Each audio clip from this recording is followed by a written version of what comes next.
Welcome to the Standard Deviations podcast, presented by Orion Advisor Solutions and hosted by Dr. Daniel Crosby, Orion's Chief Behavioral Officer and New York Times best-selling author.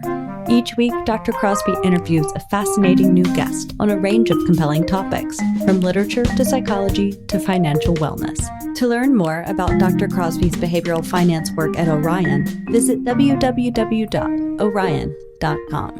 Hello and welcome to Standard Deviations. I'm your host, Dr. Daniel Crosby. My guest today is Dr. Sarah Asebedo, Assistant Professor at Texas Tech University and past President of the Financial Therapy Association. Dr. Sarah's research has won multiple awards, and she has been published in some of the finest peer-reviewed journals around, including the Journal of Behavioral Finance and the Journal of Financial Planning. She's here with us today to share some of that fascinating research around money, happiness, meaning, and personality. Dr. Sarah, welcome to the show. Thank you, Daniel. Thanks for having me. Yeah. So I want to begin with your co-authored paper titled Functioning to Flourishing that looks at the role of positive psychology and the role that positive psychology can play in financial planning. And specifically, if you would, I want you to help educate the listeners on what positive psychology is and how it might look different than behavioral finance as popularly conceptualized as sort of the study of bias, if you will. Sure. Great opening topic. So positive psychology has really become popular in a lot of different domains, like in the workplace and education and some of these other areas, even health. And it has been around for a little while now. I would say in the last decade or so, it really started to rise to prominence under the leadership of Martin Seligman. And it's become known and is known as this area within psychology that focuses on this dimension that helps us go from just functioning through life to flourishing in life. And it evolved from the idea that psychology has historically focused on treating mental illness and helping people move from this mental illness state to more of a functioning state where they're more effectively functioning as a family member, as a spouse in the workplace and school, and it was in their social environment. And positive psychology came along and said, that's great, but we're not done yet. We can do more to help people optimize their experience in life to get more out of it. So instead of just being a parent and being there with your kids, how are you optimizing your experience, theirs and yours, with the kids? So things like meaning and mindfulness and relationships are aspects of positive psychology that studies how to improve and optimize these aspects such that we're not just functioning, we are flourishing in life. So that's positive psychology. And in the paper you mentioned, Daniel, Martin C. and I looked at positive psychology and its goals and interventions. And we said, oh my goodness, that has a direct relationship with what we're trying to accomplish in financial planning. And similar to psychology, financial planning has historically focused on this, I will call a deficit paradigm. So when we look at a client's balance sheet and financial situation, we look for the issues, the things we need to fix, the holes we need to fill. So do they have enough insurance? Do they have an overconcentration in a particular stock position and need diversification? Do they have an estate plan? Do they have this, or that? So we're trying to fix their financial situation so that they're functioning, so that the financial plan flows and it supports them and there's no major issues where something could blow up and cause a catastrophe to their finances. So similarly, that's taking something from a deficit perspective to working. And just like positive psychology, I believe that we can do so much more than that, because the way we use money has a direct impact on the things that matter in life to optimize that life, such as how are we fostering vibrant relationships? How are we achieving meaning and accomplishment in our lives? How do we experience engagement, the psychological immersion into stuff that we're doing? All of those things matter and often require money to make happen at some level.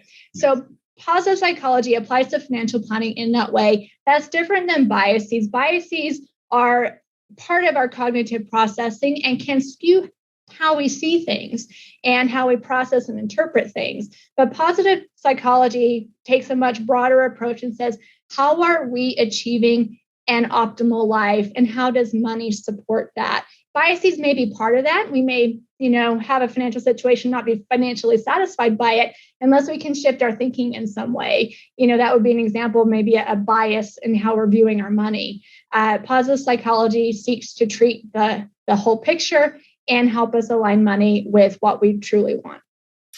Yeah, it's fascinating to me the way the field of behavioral finance sort of mirrors the larger field of psychology in some respects. We had 100 and something years of clinical psychology, right? The study of psychopathology and weakness and frailty and deficits before we ever got to studying what makes people flourish, what makes people great parents or great leaders or great with money for that matter. And, it occurs to me just, if you think about loss aversion and the asymmetry with which we weigh being presented with our own strengths versus being presented with our own weaknesses, it seems like a strengths-based, positive psychology-based approach to financial planning as a client is just such a better experience than being beaten over the head with all the things you're doing poorly. We know people are already scared of being judged. We know people are already scared of being condescended to or looked down on by financial professionals. That's a primary reason many never seek out a professional in the first place. So I love this focus. We talked before we went on. I've had a number of your colleagues and research partners on in the past couple of weeks, and there's been a consistent focus on this positivity and holism and wellness that I just can't do enough to sort of pound the table on. I want to move from your excellent general description of what positive psychology is in a financial planning context and talk about a specific instance of that. In a paper in which you were the lead author, you looked at a specific positive psychology intervention called 3 Good Things, and you compared its efficacy in its most general sort of psychotherapeutic sense to more specific instances, more specific financial instances of that. Can you tell us about this research? What is 3 Good Things generally? Why does it work, and how does it or does it not work in a financial context? We looked at, and when I say we, I mean myself, Martin C., Todd Little, Shane Annette, and Blake Gray. So we had a crew implement this experimental study, and we were interested in how the 3 Good Things exercise applies to someone's finances and the financial domain. So first, what is the 3 Good Things exercise? Well, it's a well-known positive psychological intervention that involves a 1-week experiment, if you will. You essentially, at the end of each day for 1 week, you write down 3 things that went well and also why they went well. You also reflect on how you contributed to those things going well, because the way we explain events actually plays a big role in how we feel about them. So in the paper you mentioned, Daniel, there's something called optimistic and pessimistic explanatory styles, which if you want to, we can get into later. But you're watching for how you're explaining that event to you. Like, if it was a good event, did it just happen randomly, or did you make it happen in some way because you took action and control over something? You used your personal capabilities to make it happen. That's what we want to see for good events, right? So when you're reflecting on these good events, you're being intentional. You're thinking of these events throughout the day. And if you do that for at least 1 week, the research shows that gives a boost in happiness, and that lasts for, an extended period of time. And obviously it's helpful if you continue the exercise. And if you do, then it also becomes more normal and natural, and you're more likely to continue as a habit. So each one of us has sort of this negativity bias. So when we go throughout our day, we tend to pay a lot of attention to things that maybe harmed us, or we perceive that they didn't go well, or maybe it obviously didn't go well, and we just hang on to those, and they are pretty enduring thoughts in our brains, and that's normal. We have this sort of heightened attention to negative things because they might be threats, or we might have to deal with them. And we often forget or put, in second place, these good things that happen, which are just as real in our experience as the bad things. So this exercise helps us intentionally become more mindful around what those good things are and how we contributed to them. And it's not so that we can forget or ignore the bad things. There may be some real threats or things that we need to pay attention to. And trust me, we're not going to forget about them. They're there. But this exercise just helps us reframe in the day a little bit better and reorient our framing and paying attention to these things that really matter quite a bit in our life. We were interested in doing an experiment where we had people think about 3 good things for one group. We had another group think about 3 good financial things. So here we're applying it to the financial domain. We also wanted to see what happened. People just thought about 3 financial things, not framing good or bad, just think about 3 financial things. We wanted to see what people said. And then we had a control group that didn't do any of those exercises. And in a nutshell, what we found is actually the traditional 3 good things exercise that is not specifically oriented towards finances was the most effective in combination boosting happiness and financial satisfaction. So we did see a crossover to the financial domain just by having people think about 3 good things in their life. So that's what we found. We found it to be least effective in our smaller experimental study, which we need even more research to look into these positive psychological interventions for future research. So it's so interesting that sort of the general intervention was the one that was most effective, and that it did have sort of a follow-on effect in terms of people's financial well-being. Mm-hmm. It's such an interesting finding to me because money touches every part of our lives, and every part of our lives touch money. And so it's like, you look at it from a systems perspective, and if you can help one part of a person's life, you can really help the money part of their life. There's almost nothing you could do to make someone's life better that I think wouldn't have some sort of knock-on salutatory impact on their financial well-being. So mm-hmm. I want to back you up a minute. I do indeed want to spend a little bit of time. It put me in mind of some of the locus of control research, right? If people have an internal or an external locus of control, whether they sort of attribute things that happen to being within their power or to externalities. Did you find when looking at people's explanatory style, what do you do when someone consistently sort of attributes the best things in their life to the universe or happenstance or luck? Because that's not as empowering, perhaps, as something that has more of an internal locus of control. How do you try and reorient that explanatory power without being overbearing? Being aware and then intentional, being open to that might not be the whole truth. There might be more to this story than this just happened because the universe was in my favor this day, right? Mm-hmm. So and sometimes if you're aware of it, you can work on yourself and your own awareness and combating those beliefs. But usually it might take someone else to intervene. So I would say financial professionals can watch for those explanatory styles that might not be healthy or conducive to that client's well-being and challenge those beliefs and say, okay, maybe you're interpreting this as this was due to luck or whatever. I want you to pause and think for a minute about how you might have contributed to this. Is there something you did that may have set you up for success here? And you're not telling them think internally. You're using the story and saying, okay, that sounds great. Let's explore this from a different angle. What do you think? And so taking that sort of approach can be really helpful. There's also different explanatory styles for good and bad events. So paying attention to, is this a bad thing that happened or is it a good thing? Impacts whether or not it's healthy or helpful to attribute it to yourself or not. So for example, a bad event, if a pessimist would explain that from more of a permanent, universal, internal perspective and say, the example I have in the paper that Martin C. and I wrote uses an investment portfolio loss as an example. So a pessimist or a pessimistic explanatory style would explain that event such as, I can't understand investments. Investments are too risky, and I made poor investment decisions. That's why my portfolio is down. Now, there could have been some bad timing of some sales. That could be part of it.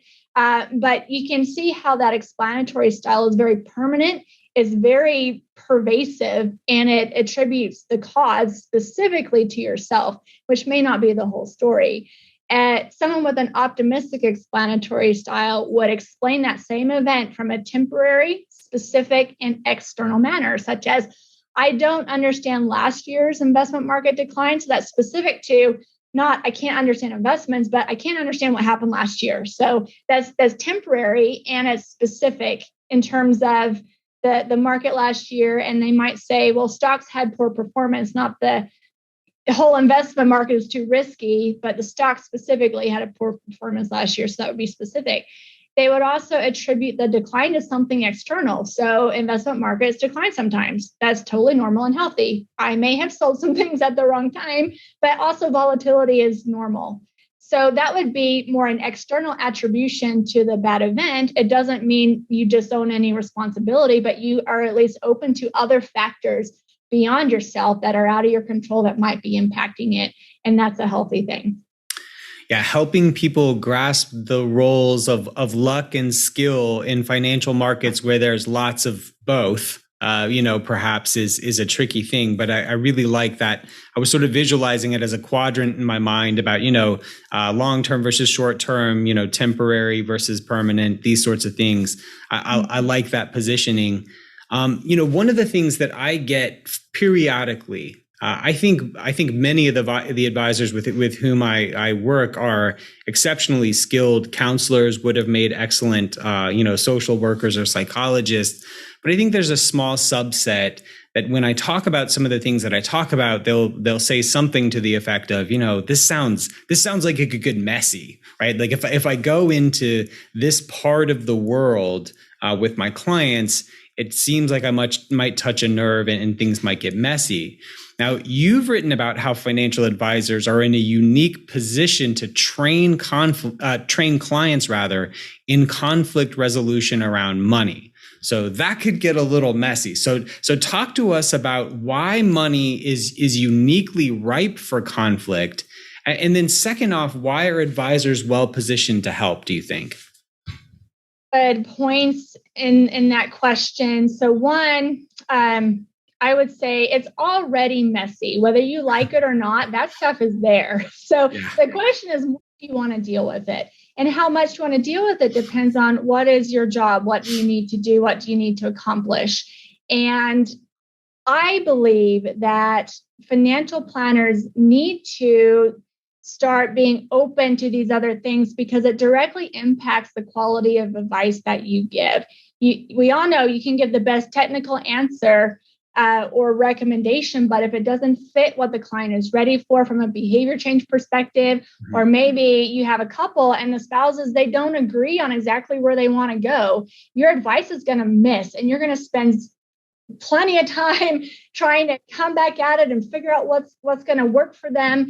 And so why make it messy like that? Instead, seek to understand the skills and the concepts behind what is this human dimension of money. And when you do, you are more in control as a financial planner. You're more efficient. Your advice hits more often, more directly, and you have, I haven't done the study, but likely, more client retention, more referrals, because your client's going to have this greater sense of security, satisfaction, and well-being if you can work with them holistically. That being said, you also need to have that referral list to therapists and counselors, just like you do alongside your accountants and your attorneys. That also normalizes that kind of referral and shows your client, hey, this is such a normal part of working with money that we have therapists on our referral list. If you ever need one or we're ever having some obstacles, that might be something we recommend at some point in time.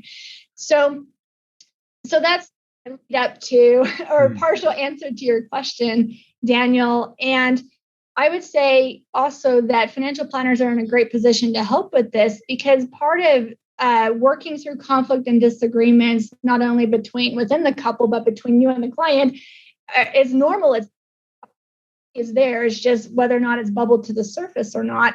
And when you are working with clients to align their differing attitudes, values, and beliefs, naturally, those are going to be in conflict to some degree. So you need to work with the client to understand their perspectives to help them set a goal. And I don't think you can help a client set a goal without uncovering some of that conflict, especially with couple clients, because naturally they have different backgrounds, different family histories, different personalities. They're going to approach things and look at things very differently sometimes.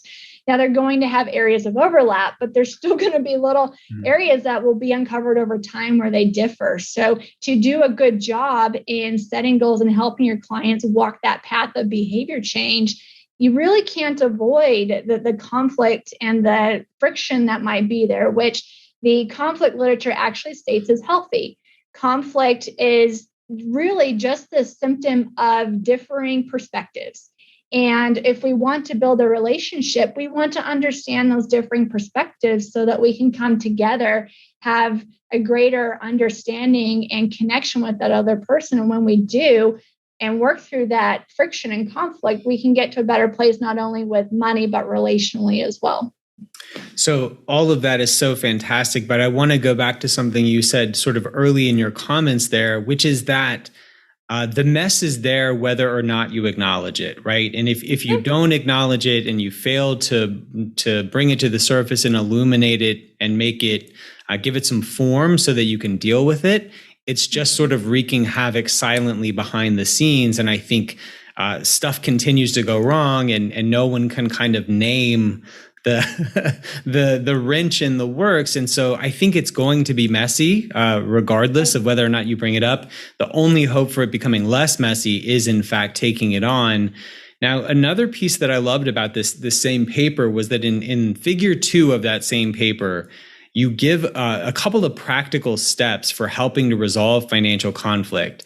And I love a good academic paper, but what I love even more is a good academic paper that has some practical utility. So can you take us through what are just those couple of steps that you outlined for handling financial conflict? Absolutely. So the steps I'll talk about, I did not create them. I became aware of the mediation literature. And when I did, just like positive psychology, I said, oh my goodness, this fits so well. Why is there not anything really in the financial planning literature about conflict resolution strategies? So I really pulled these stages and steps from the conflict resolution mediation literature, and I applied it to money. I applied it to that advising relationship. And that's where that framework comes from. And there's a few components. So first is setting the stage for conflict or friction, if you don't like the word conflict. And that involves normalizing money disagreements. So conflict is natural with money. We typically have a sense of power attached to it. Like if you make more or you have more money on the balance sheet or you inherited wealth and the other person did not in a coupled relationship, there's power differences. Money is a scarce resource. Even if you have so much of it that it's not so scarce, there's still those power dynamics that really come into play. So also looking at conflict as opportunity, not as this bad thing that we want to avoid, but as something that, yes, it's uncomfortable initially because we have to be vulnerable and open. But when we get to the other side of it in a constructive way, you end up in a much richer place than you were before, and there's growth and change.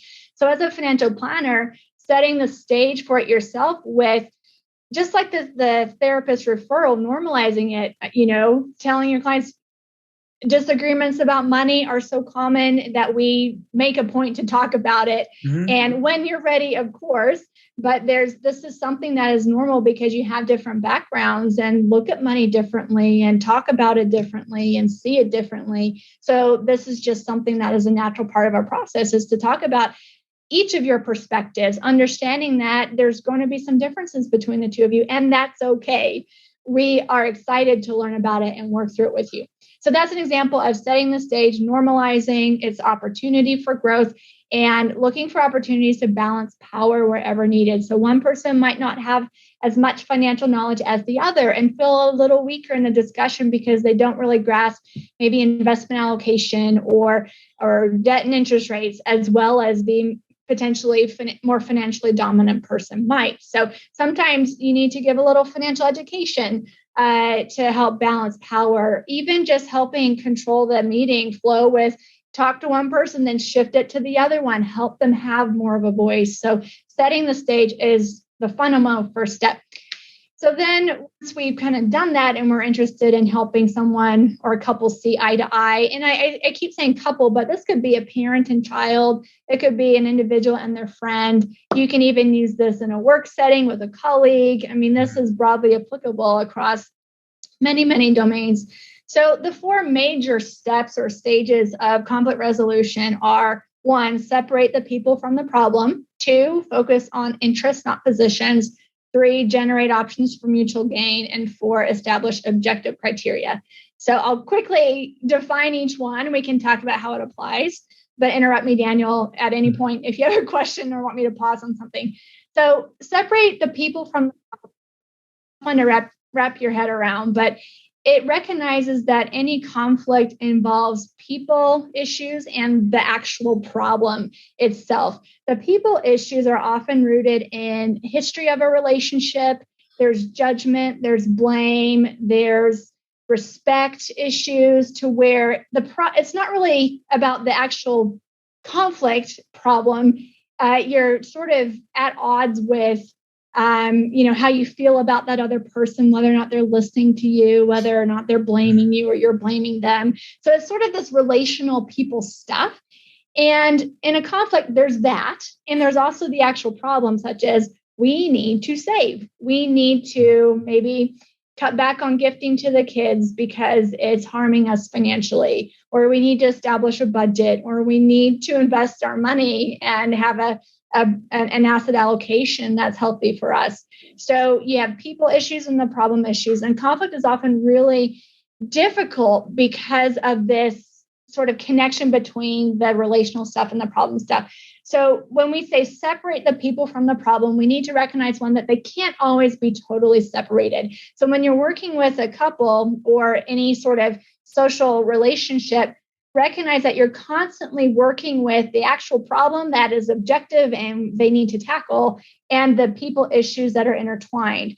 So as much as possible, you have the people, listen, reflect, you're helping them be assertive, not aggressive, giving each other space to talk, to generate understanding, such that when they can, for lack of a better term, play nice and be nice to each other and listen, then you're at a place where you can tackle the problem and say, okay, I think we can all agree that the problem you're trying to tackle is whether or not to cut certain expenses so you can save and reach the financial independence future that you want, right? So that's that piece. And if you're having trouble sort of separating this relational stuff from the problem, then it could be an indicator of a therapeutic intervention where you're giving a referral, because it's just impossible to disentangle that judgment and blame and fighting, because they might have more deeply rooted issues that you don't even know about and can't deal with.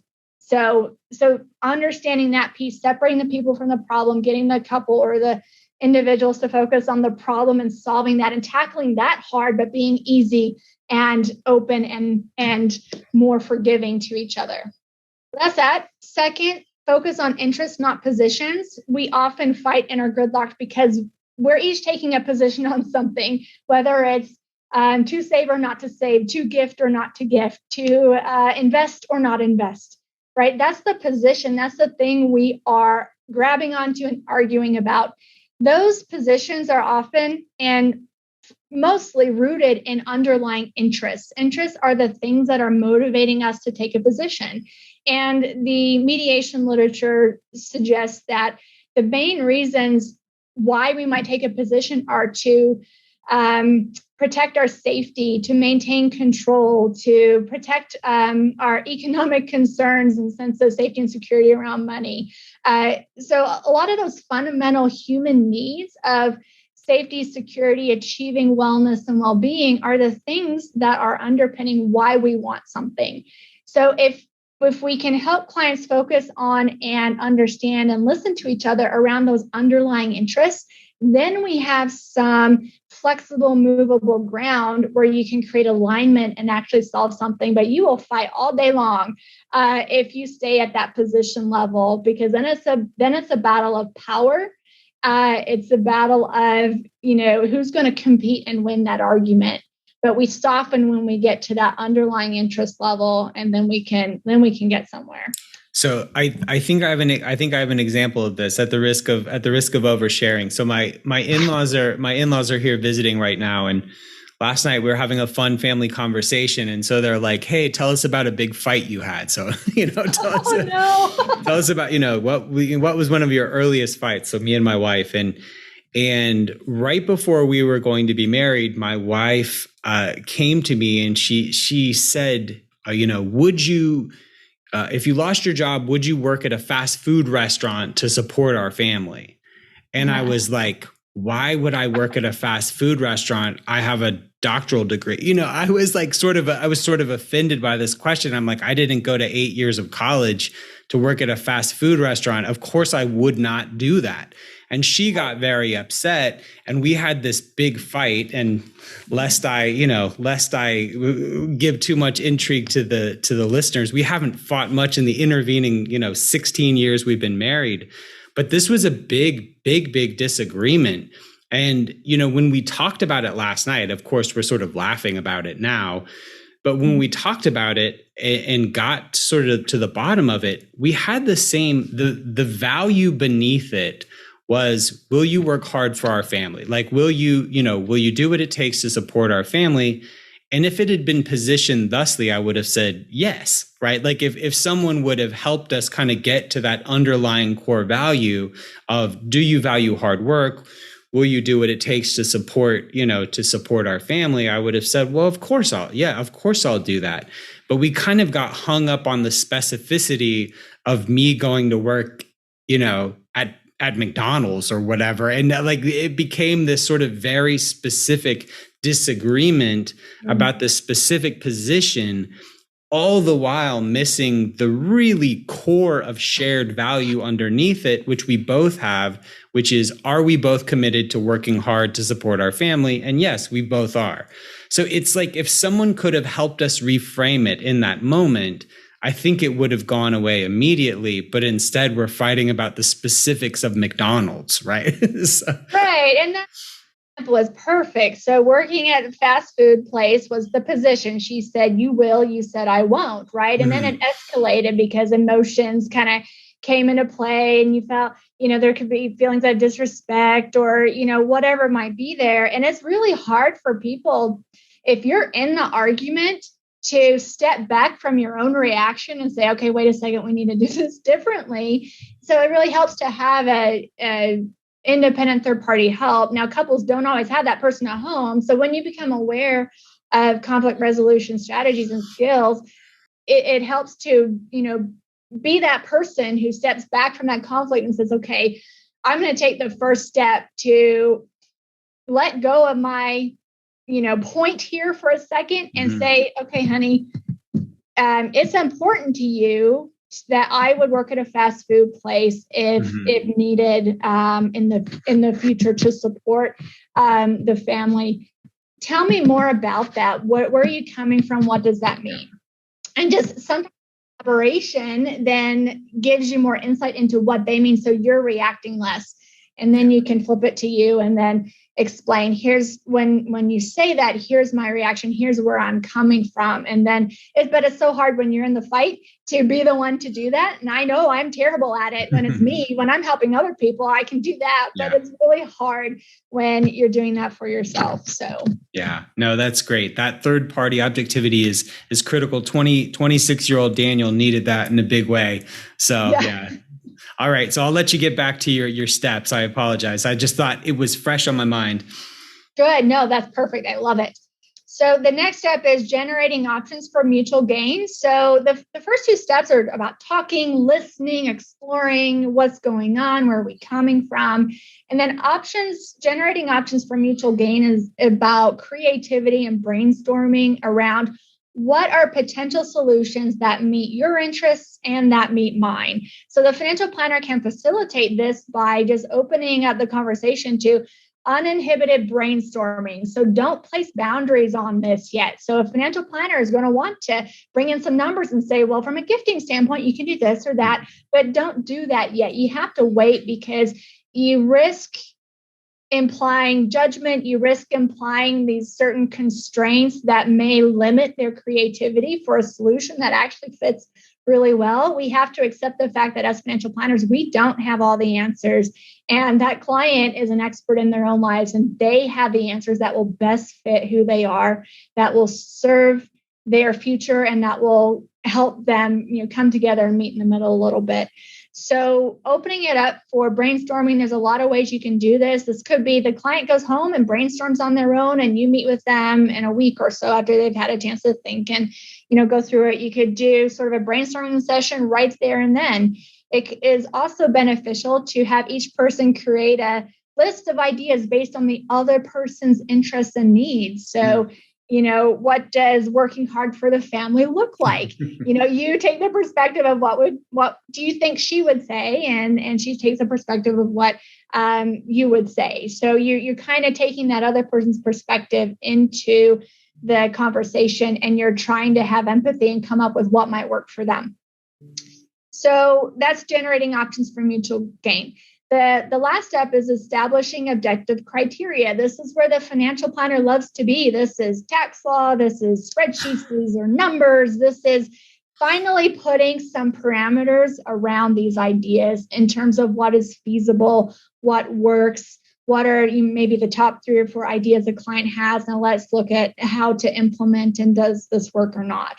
So if you do the numbers, that objective criteria too early, the financial planner also risks appearing to side with one particular person. Because sometimes the numbers often justify one side, right? Like gifting, well, numbers say you got to cut down tremendously or you must stop, right? And if you give that recommendation early on, the person whose position that is will say, ha, see, I told you so.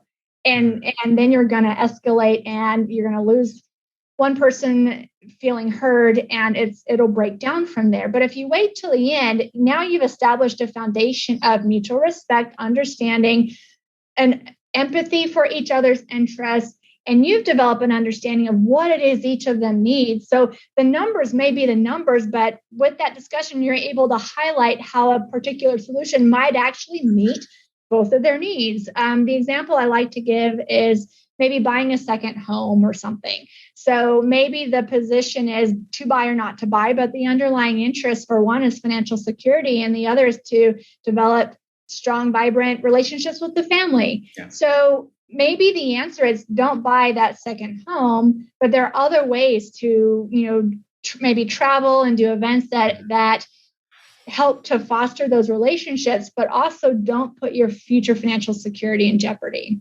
Yeah, no, that's great. One of the things that I found, I always felt, I felt very skilled as an individual psychotherapist when I was practicing, and I felt very hopeless as a marriage counselor. And one of the things that was always tough for me was getting both parties to feel like I was equally on their side. And so, because look, honestly, I usually liked one person better than the other. So, trying to be thoughtful about at which point you sort of interject that specific advice. Look for mutual wins, try and identify those underlying values, I think is really sound advice. Sarah, tell us the name of this article. So you've given so much great value here. I know people are going to want to go revisit the article and walk through these steps. What's the name of that article? So the article I'm referring to, I actually have 2 of them. The one that I would say the most comprehensive for application is Planning for Conflict in Client Relationships. And that's in the Journal of Financial Planning, I believe, October 2018. And my co-author is Emily Purdon on that. And then the Journal of Financial Therapy, I also have a piece in there called Building Financial Peace, a Conflict Resolution Framework for Money Arguments. That was my initial paper. And then I did a follow-up with Emily. We added some communication skills, responses to conflict, and a bit more application for the Journal of Financial Planning. Yeah. So I loved all of the research you've shared with me. You've given great rundowns so far, but I have to choose a favorite. And my favorite of all the pieces you shared was a look at the connection between financial behavior and personality. Now, I think you rightly suggest that financial advisors develop a bit of a sixth sense or an intuition about which of their clients will need a little extra hand-holding in a volatile market. But you're saying even moving past this intuition or the sixth sense and having a more concrete, better formalized sense of your client's personality is worth doing. So you give great rundowns of some of the different personality frameworks in there, Hexaco, Big Five. I'm going to run through the Big Five super, super fast, just so the listeners will have a framework for thinking about these things. So Big Five, an easy way to remember it is ocean, right? So the O is for openness to experience. The C is for conscientiousness. The E is for extroversion. The A is for agreeableness, and the N is for neuroticism. So openness is sort of a willingness to try new things. Conscientiousness is just your level of planfulness is an easy way to think about it. Extroversion, everyone knows. Agreeableness is your willingness to sort of rock the boat and say controversial things, or perhaps even tell a painful truth versus sort of preserving social harmony and keeping things quiet. So when I think about the Big Five, Sarah, like neuroticism jumps out at me. Like, of course, we want to know like which of our clients have high anxiety levels. Neuroticism is a bit of an outdated word for it, but like we want to know which of our clients are easily stressed, which of our clients have high levels of anxiety. There's a very obvious thread that runs from there through financial behavior. At Orion, we measure that as part of our risk tolerance questionnaire. We measure risk composure, we call it, and so that's very obvious to me.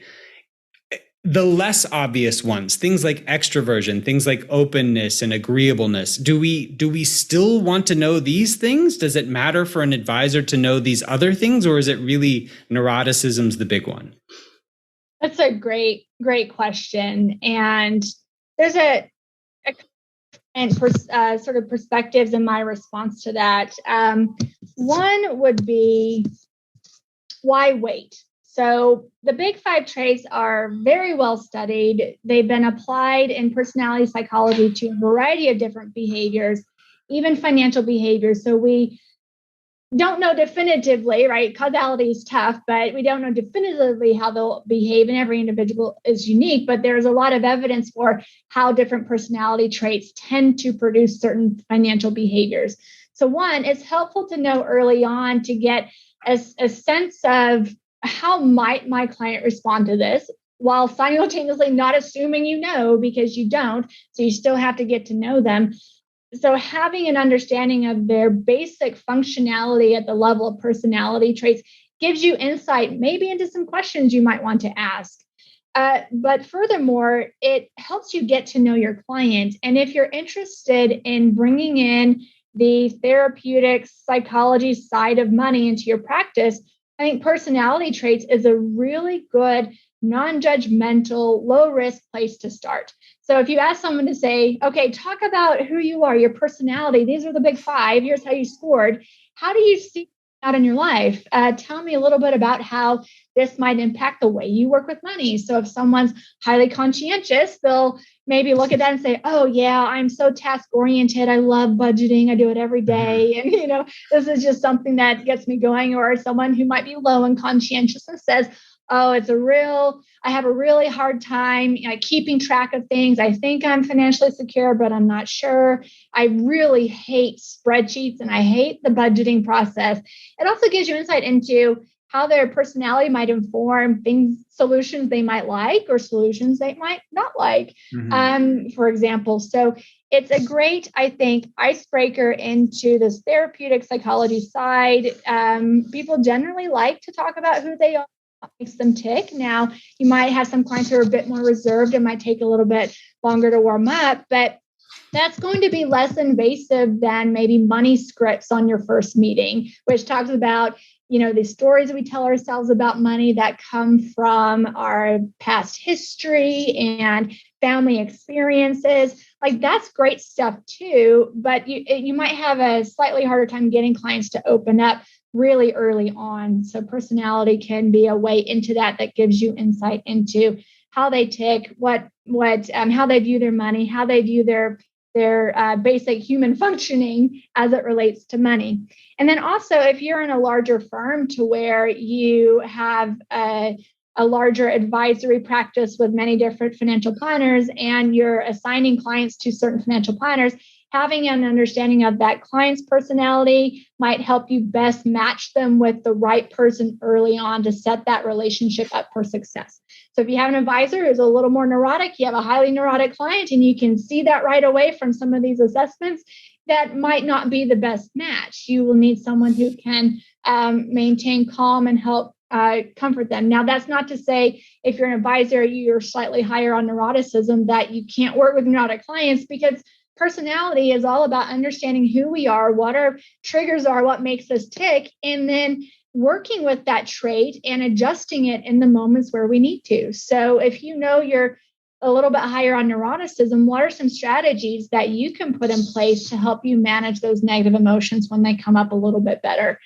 So anyway, I digress on that, but this idea of matching advisors, we don't have research on that right now to tell you, okay, this trait matches this one, but we do need future research on that. But that's another reason why you might want to start looking at this early on before you discover who your client is 3 years later and that is not working. That could be a reason why. Yeah, I would encourage everyone to go check out my episode. I don't remember which number. It's an early episode with Dr. Jordan Turner where we talk about personality. We talk about Big Five and different personality types. I think once you get introduced to this, it's a non-judgmental framework. I love it because even something like high neuroticism, which doesn't sound great, there's I would put myself in that camp. I'd put myself in the camp of having higher than average neuroticism. And it leads me in some ways to be empathetic and a good risk manager and different things that all of these things have upside and downside. And I think especially if you position it differently, position agreeableness as forthrightness and position neuroticism as proneness to stress or something like that. I think there's ways to use these sound academic models to get a really deep understanding of your clients that benefits everything from, like you said, who you match them with, how you communicate with them, right on down to the type of products you select for them and even their asset allocation. I think it's a powerful construct. I hope people will go check out the Big Five. You outlined some of the more empirically supported in there. I find a lot of people, I won't name specific names, but I find a lot of times people who have an interest in personality have come across some sort of junky pop psych sort of ways to measure personality. And I hope people will go get the good stuff, go get the valid, reliable stuff from the Big Five. So Sarah, this has been completely fantastic. It has been, it's been a pleasure to speak with you and some of your research colleagues over the last couple of weeks. If people want more, where can people follow you? Where can they learn more about your work and read some of your research? So I post new research pretty regularly on LinkedIn. So that's probably the best place to go to get an idea of some things I've written. I also have a ResearchGate page to where if you want to pull some publicly available articles, I've got links to those. But at any event, if you email me at my TTU email address, you can just find me at ttu.edu in the financial planning program. In the School of Financial Planning, you can find my email. It's just on the web. So email, LinkedIn, or ResearchGate would be the three main ways to stay in touch. All right, Dr. Sarah, keep cranking out these great papers that deepen our understanding of how our minds and monies meet. Will do. Thank you. Thank you. Thanks for tuning in to Standard Deviations. If you can't wait till next week for more behavioral finance insights, visit www.orion.com. All opinions expressed by Dr. Daniel Crosby and podcast guests are solely their own opinions and do not reflect the opinion of or endorsement by Orion and its affiliates, subsidiaries, and employees. This podcast is for informational purposes only and should not be relied upon as a basis for legal, tax, and investment decisions. The opinions are based upon information the participants consider reliable.